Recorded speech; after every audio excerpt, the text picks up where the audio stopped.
Everyone, मेरा नाम doctor Richa Asthana है और मैं रेजिडेंट डॉक्टर हूँ एम्स न्यू दिल्ली में। इस अवेयरनेस वीडियो में मैं आपको कोविड मैनेजमेंट के बारे में कुछ अपडेट्स बताना चाहती हूँ।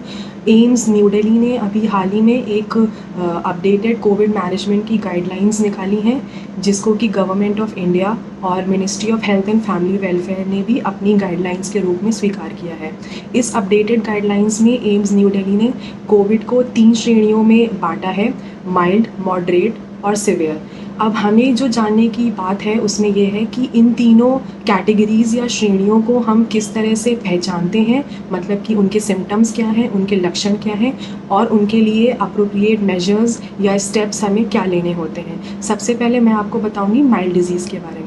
माइल्ड डिजीज़ के सिम्टम्स या लक्षण क्या होते हैं? इसमें आपको खांसी आती है, इसमें आपको बुखार आ सकता है, इसमें आपको बलगम बन सकता है, इसमें आपका गला ख़राब होता है। और इम्पॉर्टेंट चीज़ ये है कि माइल्ड डिजीज़ हम तभी बोलेंगे जब आपको कोई भी सांस लेने में तकलीफ़ नहीं है और आपको हाइपॉक्सिया नहीं है। हाइपॉक्सिया का मतलब ये है कि आपके peripheral saturation is normal.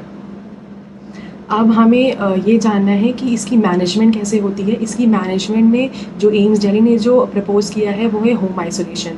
Home isolation का मतलब ये है कि आपको घर में ही रहना है, एक कमरे में रहना है जिसमें कि अटैच्ड वॉशरूम होना चाहिए।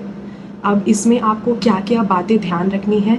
सबसे इम्पॉर्टेंट चीज़ जो कि WHO सब लोग पूरी दुनिया कब से बोल रही है, आपको अपने हाथ साबुन और पानी से धोने हैं, सैनिटाइज़ करना है, आपको किसी के भी कांटेक्ट में नहीं आना है और आपके जितने भी ड्रॉपलेट्स होते हैं जैसे कि सलाइवा हो गया, थूक हो गया, बलगम हो गया, वो किसी के भी कांटेक्ट में नहीं आना चाहिए।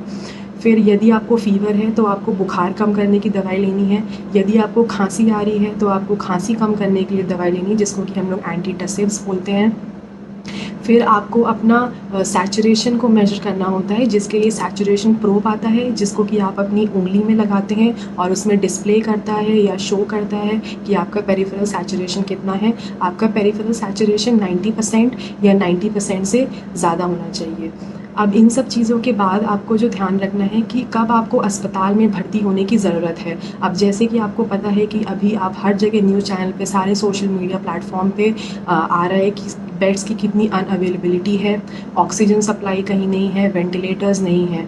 तो आपको अस्पताल में तभी जाना है जब आपको सच में ज़रूरत है अस्पताल में जाने की।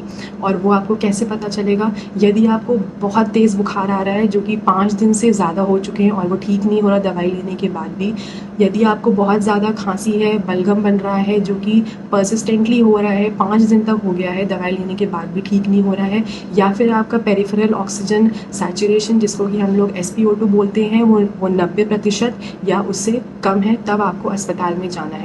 अब इसमें एम्स न्यू दिल्ली ने 2 चीज़ें और ऐड करी हैं, जिसमें कि आप टैबलेट आइवरमेक्टिन ले सकते हैं 200 माइक्रोग्राम पर kg दिन में एक बार फॉर 5 to 7 डेज़। आप इनहेल्ड कॉर्टिकोस्टेरॉइड जो कि ब्यूडेसोनाइड के नाम से आता है, जिसको कि आप ले सकते हैं 800 माइक्रोग्राम दिन में 2 बार 5 से 7 दिनों के लिए।